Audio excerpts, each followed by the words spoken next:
Hello to all the curious minds and indomitable spirits of soul and reason. Today, I want to take you on a journey that sooner or later concerns every one of us.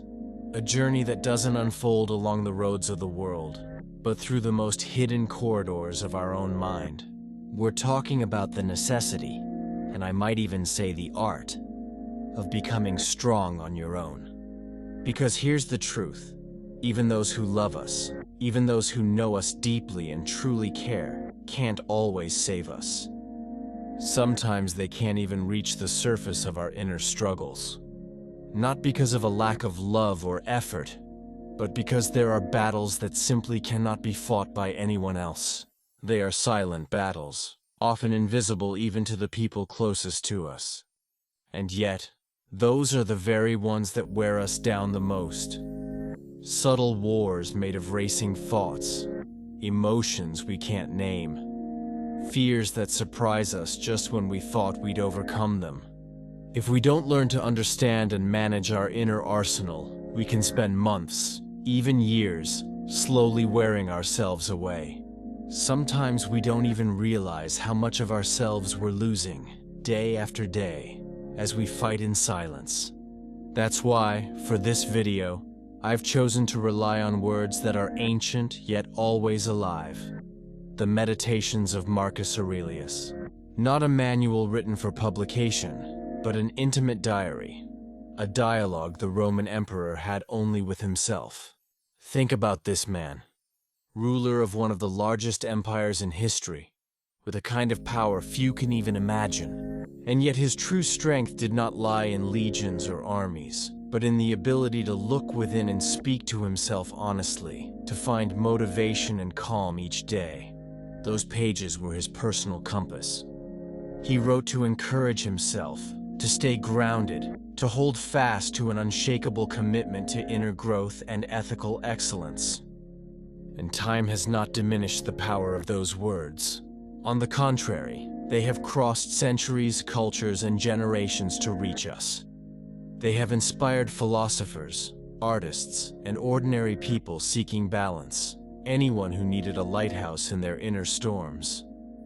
My sincere hope is that you too can find in these reflections a spark to look within, to take the reins of your life, and if you wish, to change direction.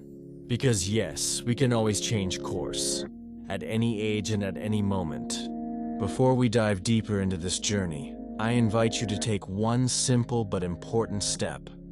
If you're not yet part of our Soul and Reasons tribe, subscribe to the channel, give this video a like to support our work, and turn on the notification bell.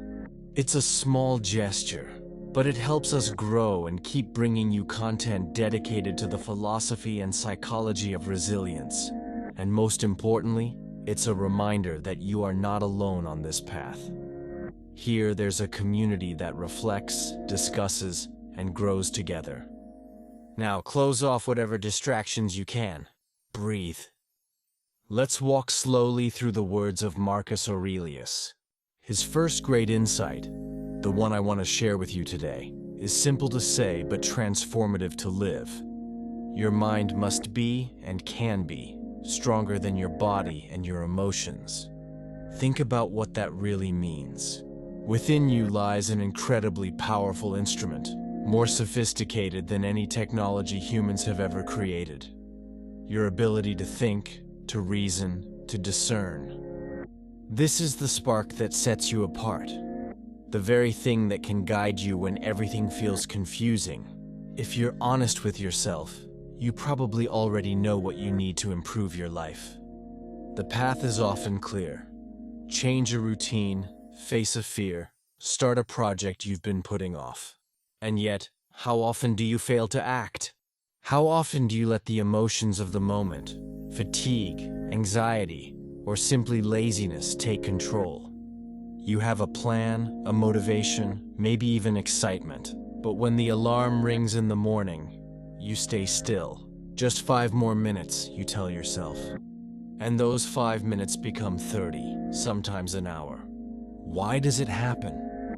Because in that instant, the body and emotions have taken command, while your mind, the part that knows the course, remains silent. Here's the Stoic mantra Marcus Aurelius might suggest. Will I really let laziness, fear, or fatigue steer my ship? Each time you give in, even in a small choice, you abandon what the Stoics called inner sovereignty. It's a subtle but real loss. And repeated over time, it becomes a vicious circle of frustration and regret.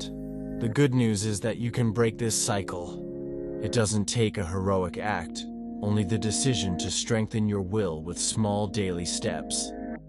The Stoics spoke of prohairesis, rational choice. It means acting in line with your deepest values, even when it's hard, uncomfortable, or exhausting. Think of a musician training their fingers every day, or an athlete strengthening a muscle until the movement feels natural. Your will works the same way. Every time you consciously choose to do what is right, you build an invisible muscle. And over time, it becomes stronger and stronger. This is true happiness. Not the kind that depends on what we own or on the recognition of others, but the happiness born of self-mastery. When you take the helm of your thoughts, your actions follow. Decisions become clearer, fears grow quieter. It's a change you can almost feel physically. At first, you notice only small signs, a new calm, a focus you didn't have before. Then, almost without realizing it, you find yourself looking at your life and thinking, I'm truly steering now. From a boat adrift, you become a captain with a precise course, and you don't need years to see the first results. Sometimes just a few weeks, even a few days, are enough to sense a different energy, a clarity that feels like months of transformation. It all begins with the choice to return to the basics, to use your mind intentionally, day after day, focusing on what is essential for your well-being and growth. Remember this cardinal principle, the one Marcus Aurelius would have carved into his heart. The mind must rule the body and the emotions. If you begin to think and live this way, you'll see your life change in ways you might now only imagine. Your mind is your battlefield, but it is also your kingdom. Claim it. And now, I want to give you a small challenge. What inner battle are you facing today? What decision, maybe small but concrete, can you make right now to reassert command of your ship? Write it in the comments. Sharing is not weakness, it's a first step towards strength. If this message has resonated with you, leave a like, subscribe to the channel, and activate the notification bell. It's a signal, to yourself even more than to us, that you've chosen to embark on this path of awareness, and it will help you catch every upcoming video. Keep cultivating your mind, because it is your greatest power. We'll meet again in the next video, right here, where reason and soul walk side by side.